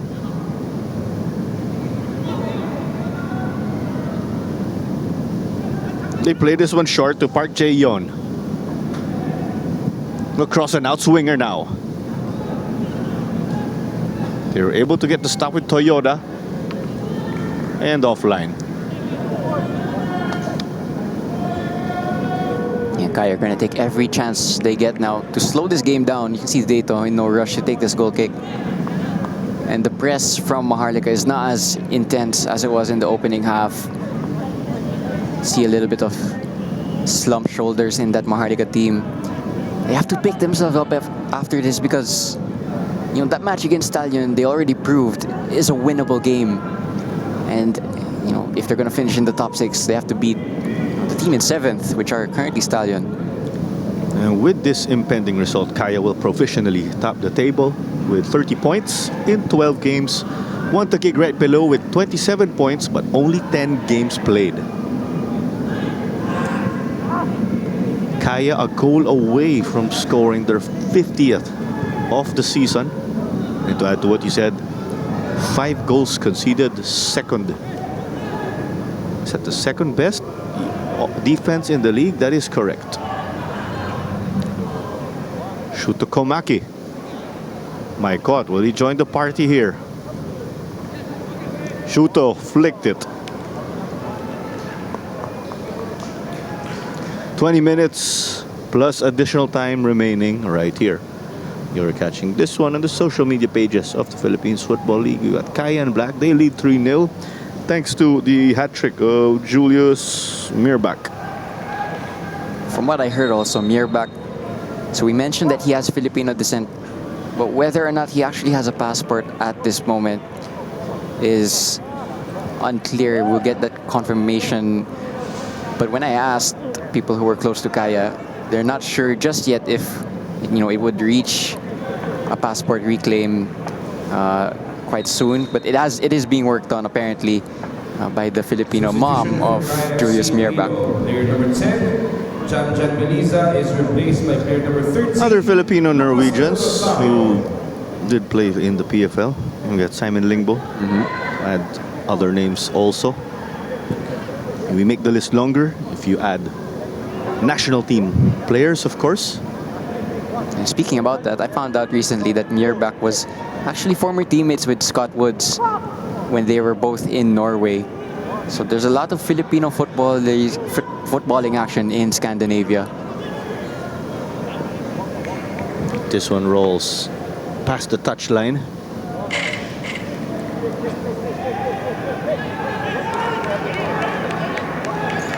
You can hear Coach Moon Hong and his bench shouting for his team to be much higher than they currently are because they're beginning to drop off really. And it's just allowing Kaya to put the foot on the ball and slow the game down to their liking. They are running out of time and answers. That's right, Cloud. They're running out of time. Only 20 minutes, just less than 20 minutes. And for how good Maharlika have been this season, they really feel that against the big teams, only 3 points to show for it. It doesn't give a good account of how good they will have felt they have been this season. But it's about sustaining the effort again for the full 90. It is Eric Esso with the captain's armband.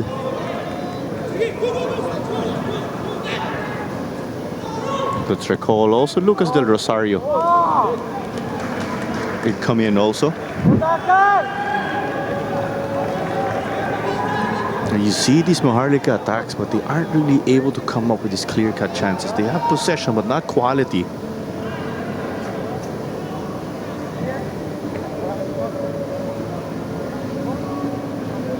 Data to resume this now. 18 minutes remaining. Kaya on the verge of improving to 30 points. That is 10 wins. All of their points coming from wins. No draws. They have 2 losses already, though. They lay this one off. Eric Esso meeting it.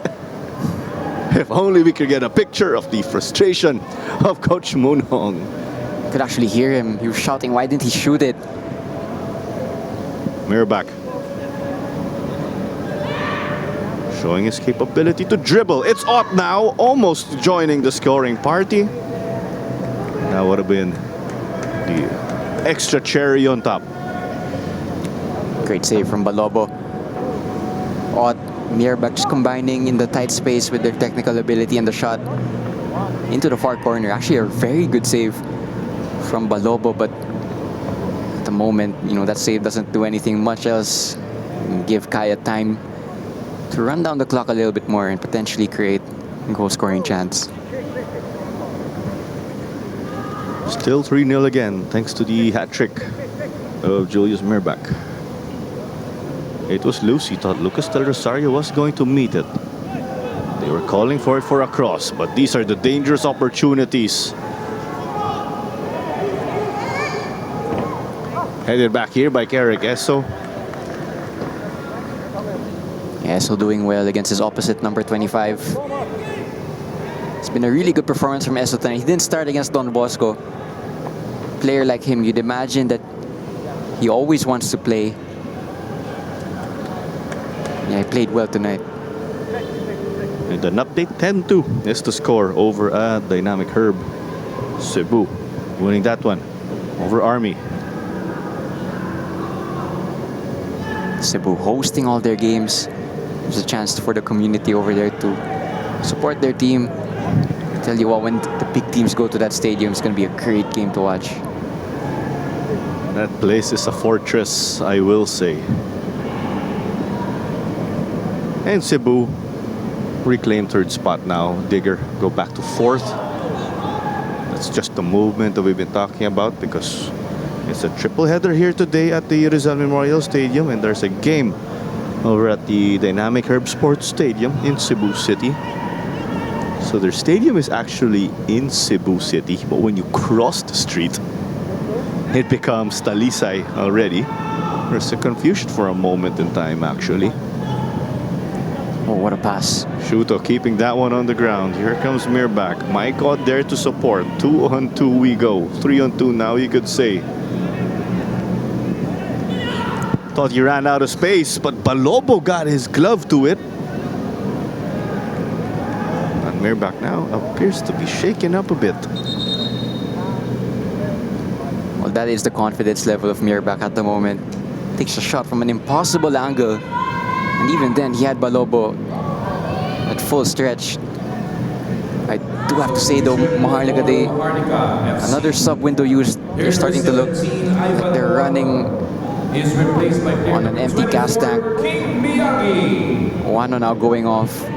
Again, these players will likely feature against Stallion. game that's coming up for Maharlika. At the moment, it's all Kaya who... King Miyagi in for Ivan Owano. That's a like-for-like change. Manuman Soko got his head to that despite of him hitting the ground. Things working the way of Maharlika in that attack. But I spoke too soon.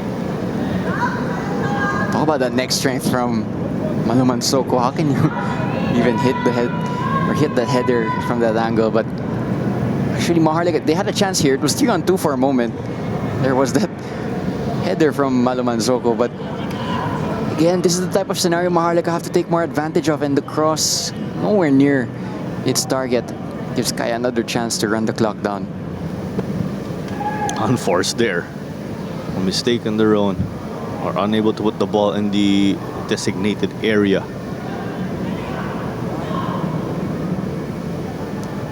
Time continues to tick. Yes, don't forget, it is Wednesday. Oof. As it's given away. Maharlika able to clean up at the back.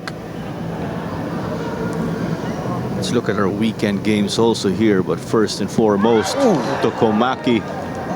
You say that's a sitter he missed. It's probably the easiest chance that Kaya had tonight. Somehow it's not in. Here's a change. Sherwin Basindanan enters. And you have Brandon Zambrano and Joven Bedic donning the 6 and 7 jerseys. Right here for Kaya FC Iloilo. And is it going to be a rest for Julius Mierbach? Not that he needs it, but he has made a stamp on this game. Next, You're up 3-0. You want to pull some of your guns out? exactly right. They have that luxury now. And yeah, Kaya's next game is against Tuloy. It's a favorable game for them. Entering some really good form now, Kaya FC Iloilo. There you go. Oh, Mirbach Tiano out. And you've got Brandon Zambrano, Joven Bedic, Sherwin Basindanan entering. Is replaced by player number 6, Brandon Zambrano Lopez. And player number 12, Martiano, is replaced by player number 24, Sherwin Basindana. Chance for all the starters to get some rest. Game's not going to start just yet, though. I think Dato might need some treatment. That is correct. Taking time off the clock here, given that they lead. But let's run through our fixtures list for the weekend. This Saturday, we've got Wantagig and Gareli to open things at 4. At 7, you have Manila Digger, who are going to square off with Philippine Army. Then on Sunday, February 15, as you said, Kaya and Tuloy, they will open things at 4 p.m. followed by Stallion versus Maharlika. That's at 7 p.m. It is a double header that will take place on Saturday and Sunday. But on Sunday, there will also be a game at the Dynamic Borromeo Sports Complex. It will be Cebu versus Valenzuela PB Menjola.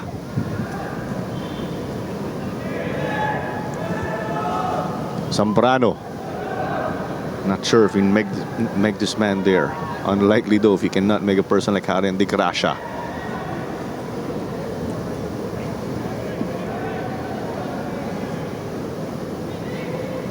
They'll slow down in the midfield with King Miyagi.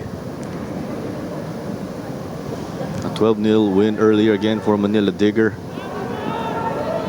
Now it is closing in on a 3-0 W for Kaya over Maharlika.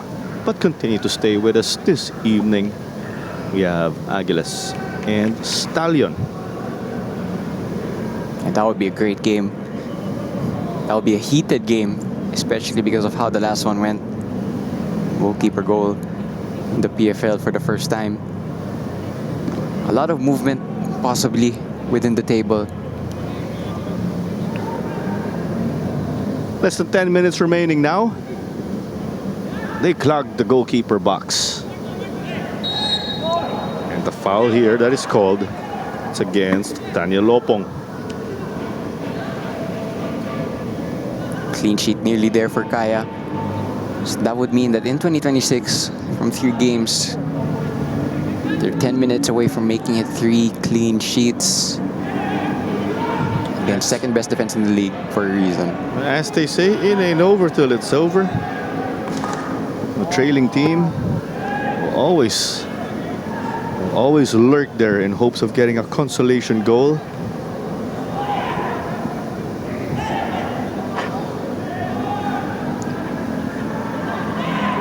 Brandon Zambrano, they are pushing him all the way back.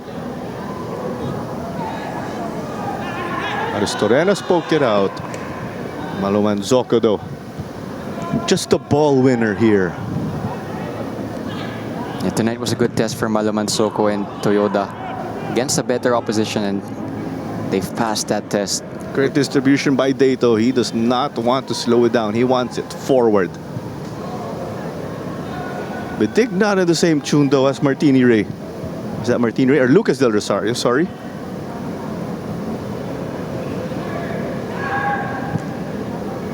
It was Joven Bidik's neighbor in Sharon Basandanan who got him that ball.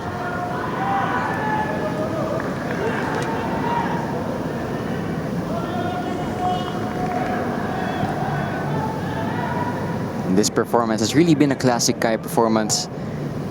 The type of performance that's gotten them to those championships on so many occasions past few years.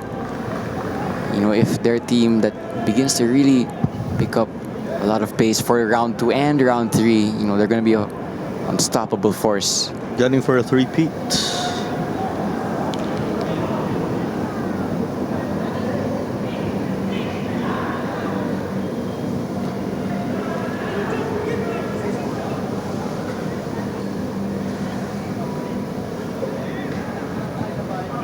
Kaya happy now just to sit back and do some defending. They've earned the luxury to do that with the scoreline, with the hat-trick from Yerbak, for those of you who missed it.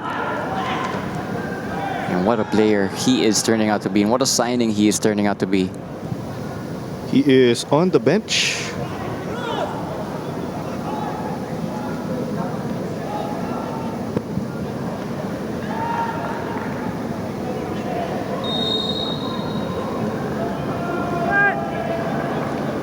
Sorry for that. I keep saying three-peat, but it's 4 they're gunning for. It got hard to count. My apologies.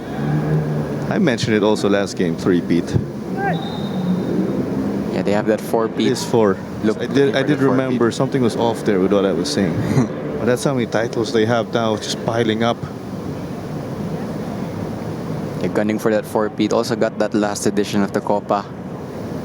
So they won it in 22 and 23. They won it in that 14-game 2024 season. And they won it in the 24-25 season. So that is 3. They want to make it 4. Just help me out with my math. That's right. I believe that's right. It's not my math last time. I'm sorry. Right, that's how much they've won past few years. Such a great footballing institution with a great academy as well. Community back in their home base. Toyota also put in the shift right here today. This result will be made official in a bit. Shoot Komaki calling for it also. They are pushing that back line down. Lucas Del Rosario. Shooter got it. Flicks it back. Zambrano took a touch.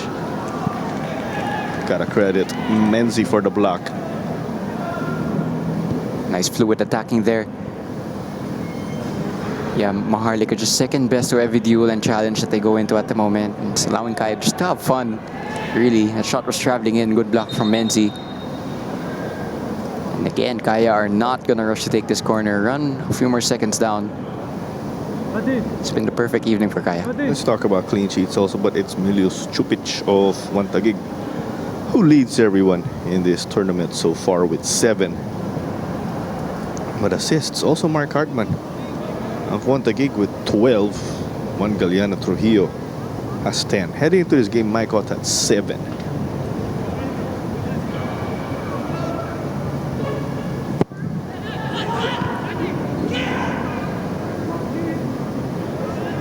Malumanzoko got a touch to it.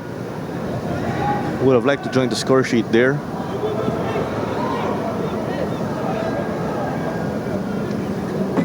Off we go on the attack. They have to step on the brakes. Eric Queso helping out here with the back.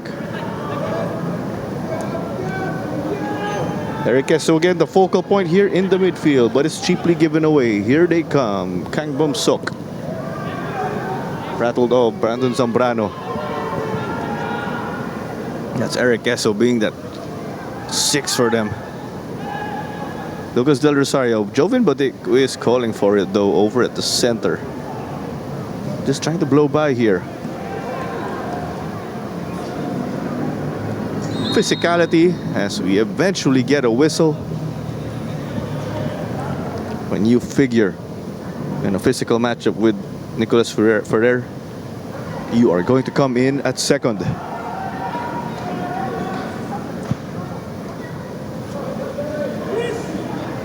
Again, with the result almost in the bag, it makes you think, you know, when Maharlika had those chances in the first half, you know, Ferrer 1-on-1 against Dato. If they take that chance, it's a completely different game, but it's only an if at this point because Kaya took their chances and Maharlika didn't, and that's why simply the scoreline reads the way it does. Even when this game started, we were mentioning teams have to be clinical with their chances. Even if it's at the start of the game, can't take those for granted. Sharon Basindanan playing makeshift right back. Sent that ball out. It is a corner as we have less than 2 minutes remaining until additional time. And great to see minutes for Basindanan. Another one of those UAAP graduates. Great to see a lot of UAAP players making the jump to the professional scene.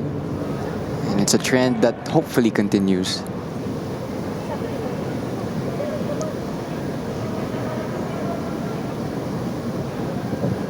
Here's the Joel Restorena's corner. Sends that one out. Frustration there with his own attempt. You have UAP players here and there, of course, in the PFL. Don't forget about NCAA players, particularly the ones associated with Mindjola.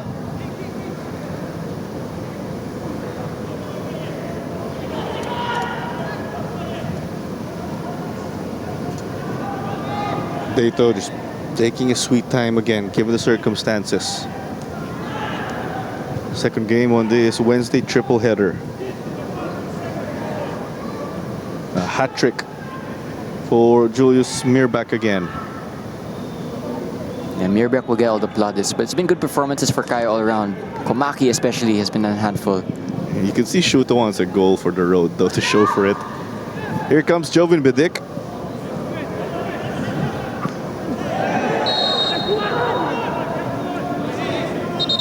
Takes a hit. It's Badic who's having to calm down Park Jae-yeon.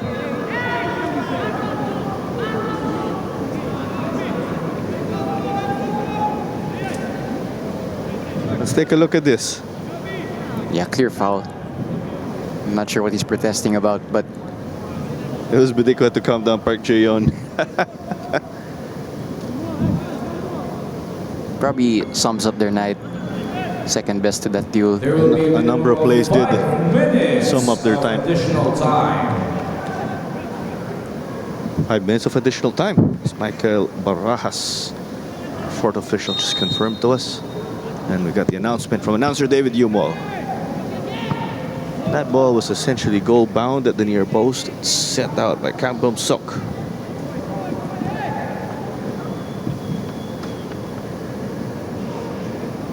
Let's see how Shuto will handle this. Are they keen on getting another one in? And also remember, Sports Tribe, the official match ball of the PFL. We had a whistle as Malu Mansoko was going to send that one in.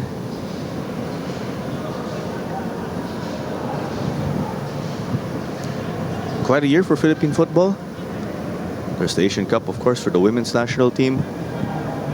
There is one more qualifying game for the Philippine men's national team. They have to win that. That is in March. I believe so. They'll be traveling to Tajikistan. There's the Hyundai Cup also. Well, here comes Lucas Del Rosario. Inches away from making it 4. The Hyundai Cup is slated to be a bit earlier than usual in the calendar year. It's going to take place in about August, September. Similar opponents for the Philippines: Myanmar, Thailand, Laos. You'll be hoping for a good showing in that tournament. Again, the last one was a really good campaign. And I'm interested to see PFL players that are eligible for that squad, see the way they perform in the second round. For sure, they will try to play themselves into that squad. It's with Martini Ray. Lucas Del Rosario. Brought that into traffic though. Toyota is playing the safe option.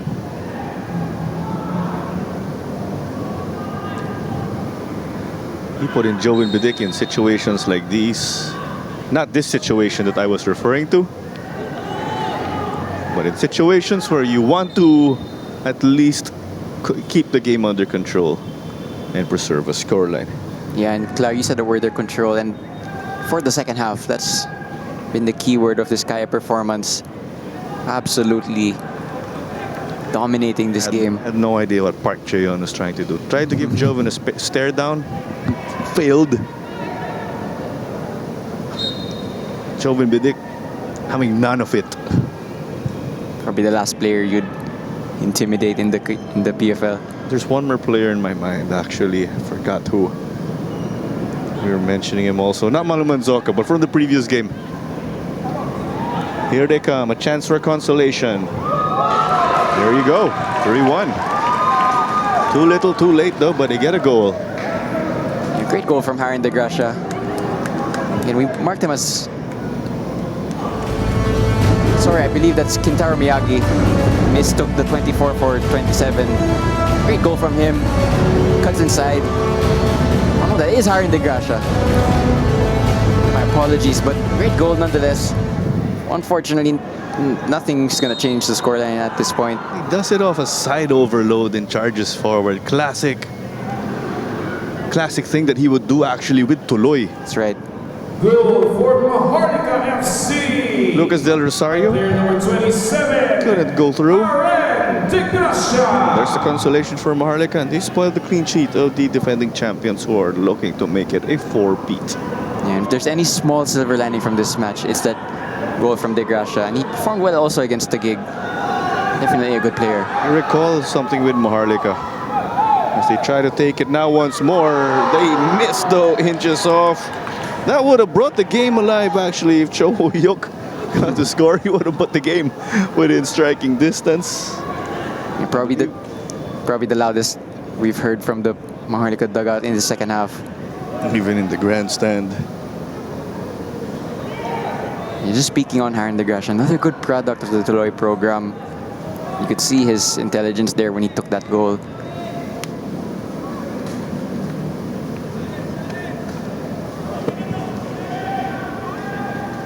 Player is shown. We're past the 5th minute.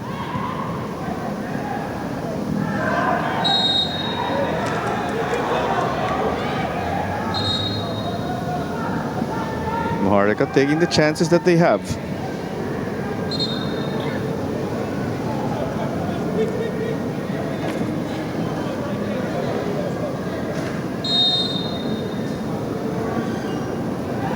Will they get something here, or is it too little, too late? De Gracia again. He'll try to work his magic. Kaya ball here, says referee Crismel Kayabyab. They'll probably do it over the 5 minutes, but there was that goal, of course. Good goal, really, but I mean, this match was sealed from way before. Result done and dusted. Too little, too late for Maharlika. They got to come up with a scare. Things would have taken an absolute twist if they got to make that shot also earlier. But it's Kaya behind the hat-trick of Julius Mirbach. Eric Kesso put in the work midfield. is He had to step up and take a bit of that extra load as opposed to his usual that we talk about. Congratulations to the winner of It's match Kyan number Black 61, sealing the win. your Kaya FC Eric and Iloilo. Date, of course, gutted because they did not get the clean sheet. There you go. We still have games in the weekend, as we mentioned. We still have one more game today in this Wednesday triple header at the Rizal Memorial Stadium. This is Clara Manzana alongside Diego Cordero. We'll sign off from this game, but we are going to take this to the pitch because we have our post-game interview. And don't you forget, we have Stalin Laguna and Aguilas Yumac who will be squaring off in a bit. Stay with us.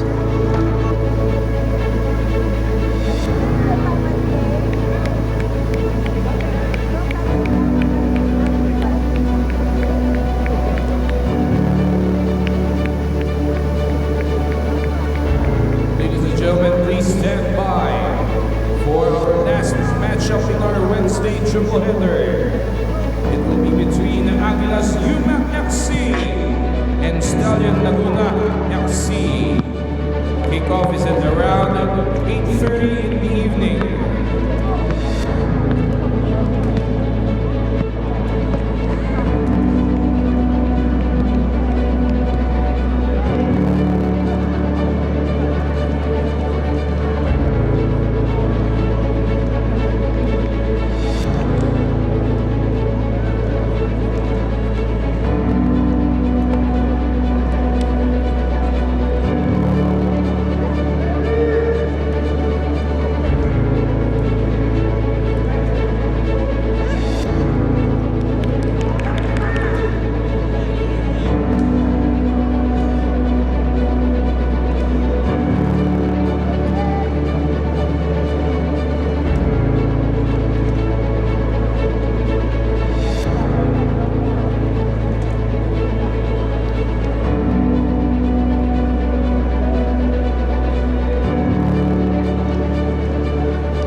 Julius, congratulations. Second game, second hat-trick. How have you found the Philippine Football League so far? Oh, it's been quality. I was expecting it to be good and there to be a lot of intensity, and you know, it's a totally different league than in Norway and Europe, but it's been very good. Only second game, but you've settled with your Kaya team already. How have they been so far? Oh, the team has been brilliant. They've helped me in every aspect, every practice. They helped me, and in the break now, I missed a couple chances, and everyone's helping me. You know, hey, next one. So the team is brilliant, and the coaching staff also is very good. And last, do you have any message for the fans of Kaya? Oh no, as always, it's just thank you for showing out, and we really appreciate the support every game. So, thanks. Thank you.